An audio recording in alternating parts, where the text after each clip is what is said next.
If you're an entrepreneur or business owner, you already have firsthand experience that SMART goals suck.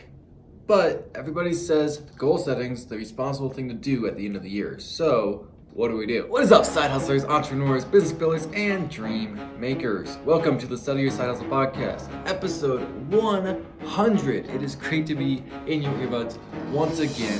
Guys, I am finally in the new space. If you have not been following me, if this is the first time watching, then I have always worked from home my entire entrepreneurial career. But as of today, I am finally in an office space that is separated from my house, and I am so excited. And honestly, for me personally, it was really trying to find the work-life balance of when I work and I relax in the same space. I end up never doing either. So I just wanted that separation so that I could be more attentive to my work while working, and I'm really excited about it. The green screen behind me was really just an experiment. I don't think that's gonna stay. And today, because we are approaching the end of the year, I wanted to talk to you about goal setting, because I had the first-hand experience that I'm sure you can relate with of SMART goals just sucking. And to put it simply, that's because SMART goals were made for normal people.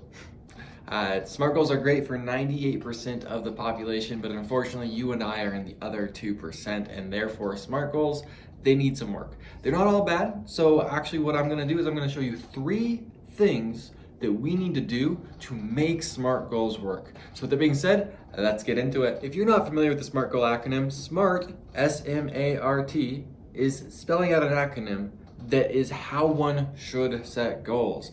S stands for specific, M stands for measurable, A stands for attainable, R stands for relevant, and T stands for time bound. Now, I strike some issues with this, and I think if we fix the goals, at least what I found in my experience for my business and for my coaching students, what I've found is if we modify SMART goals just slightly, we modify some of the acronyms, there's actually one thing very important that's missing, but if we start adjusting them, we're gonna find a surprising amount of success. So first, let me just run through the big issues that I see.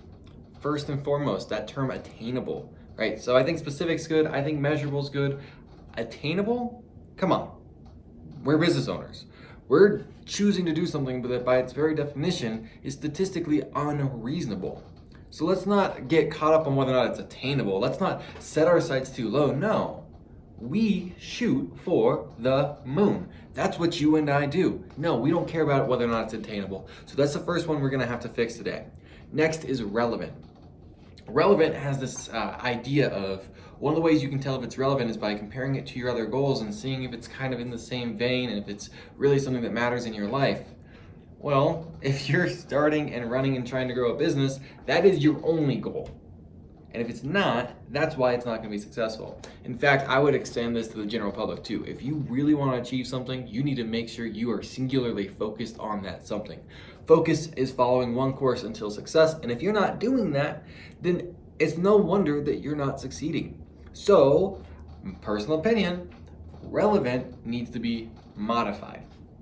And finally, I think there's something that's missing in SMART goals. So now that I've pointed out my 3 issues, let's get into the 3 fixes. Secret number 1, I call it the X rule. Before I tell you what it is, I'm gonna give you a story around it and you tell me what it is. Back in November of 2022, I was on a mission.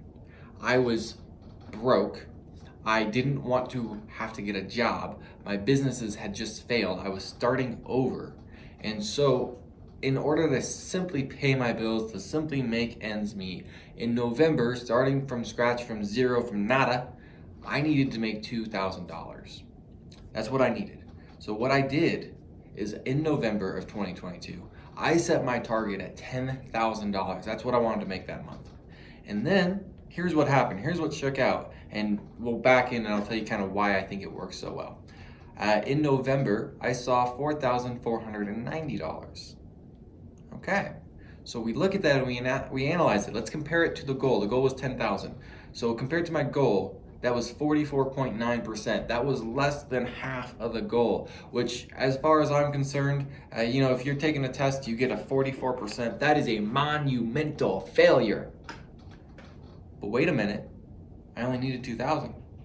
So if we compare it to what I needed, That's actually 224% of what I needed, more than double what I needed, which means it was also an unreasonable success. Have you caught the X rule yet? The X rule is really simple. You take the most crucial aspect of your goal and you multiply it by 5 to 10, somewhere in that range. Now, the idea here is we actually want to do something that's called hitting the zone of optimal growth. The zone of optimal growth is where you are going to grow as much as possible as a person. It's really well understood inside the world of education, and it's where you are going to succeed roughly 70% of the time, and you're going to fail roughly 30% of the time. That's the zone of optimal growth. If the chance of success is too high, then it means you're not pushing yourself and you're not becoming better because of it. But if the chance of success is too low, it means you don't believe it's possible, and so you actually won't earnestly do your best to hit the goal. So that magic point is about 70% success rate, 70% chance of success. So when you want make your goal as big as you possibly can, you need to make it so big that you look at it and you think, man, that's possible, but I don't know that it's reasonable, but it's possible. I think I could do that. And as soon as it gets to the point of like, I don't think I can do that, pull your goal back a little bit. So you rake it up, ramp it up, ramp it up, ramp it up, ramp it up, ramp it up until it gets to a point where you no longer think it's possible, and then you pull it back. And then you tell yourself, and then it's just a gut check in the real world.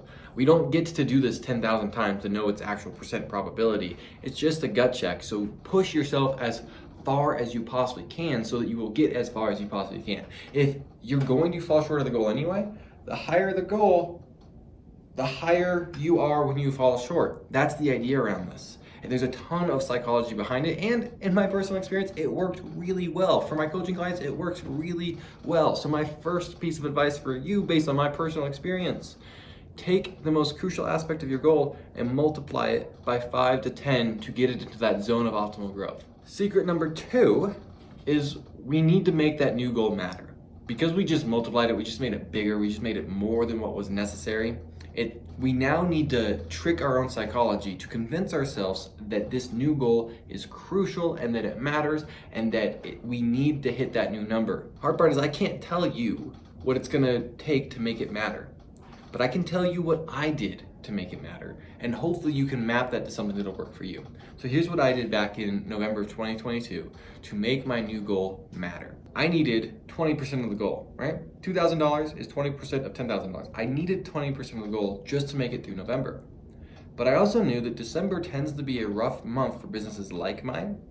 So I didn't want to count on anything happening in December since I was gonna be like 30 to 60-day-old company. I didn't want to count on that. So I convinced myself if I want to be comfortable making it through December, I need to make enough to get through December in November. So there we go from 20% to 40%. I need to make $4,000 to get through December. I also knew that we already had travel plans. We don't live in the same state as our family, so we were going to be traveling. Okay, I need to do enough to be able to travel. All right, so now we're at 50% of the goal. Next, my wife actually isn't working as much in December as she does in the rest of the year, and that's just the way her job works. She doesn't make as much in December, she doesn't work as much, so I needed to make enough to compensate that, which you would think I would need to do in December, but remember, I don't trust December. I don't think anything's gonna happen in December, so I decide I need to cover that as well. I'm now at 70% of my goal. Then I remember, oh yeah, we're traveling because of Christmas. I need to be able to afford Christmas, be able to get gifts for people, stuff like that. I actually need to hit 80% of my goal. And finally, what worked for me in the moment was I had a joint venture opportunity coming up in January. And I had no idea what it was gonna take. I had no idea what amount of focus and dedication it was gonna require from me. And I knew that this project that I was just starting, this brand new business that I was just starting, might just need to be paused. It might just need to be what gets me through the year so that I can focus on this joint venture project. This joint venture project might take 100% of my time. So let's make sure that we make enough to be able to get through January so that I can spend January focusing on this new joint venture project. Now I need to hit 100% of my new goal. I've made it matter because if I don't make 100% of my new goal, then there's a high probability that I'm gonna be taking out debt. and I don't want to take out debt. So I made it matter. That's secret number 2. Hopefully my story of how I made it matter for me can help you come up with some ideas that you can use to map to make it matter for you.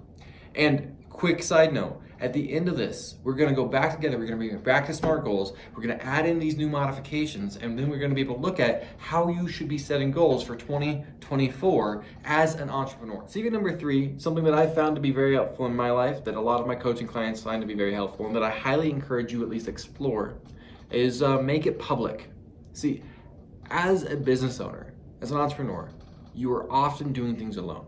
There's very rarely people who can truly relate to you, who are there with you in your corner. It's not the kind of thing where you could just get an accountability partner and go to the gym with them and work out together, and that way you're both working out. Because frankly, it's hard to find somebody who's in the same position as you. And so what I've found to be a very helpful fix is making it public, making the goals public. And so what I did in November of 2022 is every single day of that month, I made a Facebook Live where I went and I told my entire audience how I was doing with my goal. And most of those days I said, hey, we did 0 yesterday.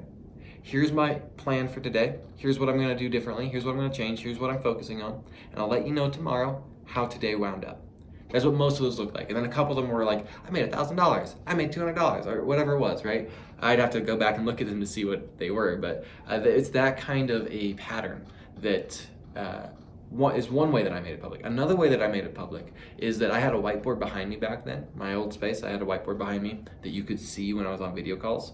And the whiteboard, I drew in like a rocket ship, and I colored it in as I was getting closer to my goal. And then on every call I had, whether it was with a customer, with a prospect, with a networking opportunity, with a new connection, didn't matter. Every Zoom call I had, they saw that. And then they were like, hey, what is that? And I was like, well, that is my November goal. And I would tell them about it. So those are 2 very simple ways that I made it public. And I found that to be very motivating towards staying on task and staying focused. Focus is following one course until success. If you have a hard time doing that on your own, which most people do, then it's worthwhile to consider making it public so that you have this natural built-in accountability partner. And that's my XMP method, which I've never shared for free before, which is the X rule is take the most crucial aspect of the rule, multiply it by 5 to 10, make it matter, and then make it public. When you add those back together, we're gonna bring it back in, we're gonna fix SMART goals. Here's what SMART goals ought to look like if you are an entrepreneur, at least in my opinion and my experience. Okay. Specific, great. Measurable, also great. Achievable or attainable, no. As big as possible, and as big as possible means get it into the zone of optimal growth. Relevant, no. Absolutely crucial, make it matter, right? Time bound, that's great, fantastic. I like to keep my goals in 90 days, by the way. That's about the time length where I feel like I can really make like real movements towards the goal, but it's not so long that you can no longer predict things because of chaos theory. So time bound I think is great. 90 days is usually the range for me. And then finally, you add in that make it public for accountability. That's the fix that I found to work. Let me know what you think about it, and I will see you in the next episode.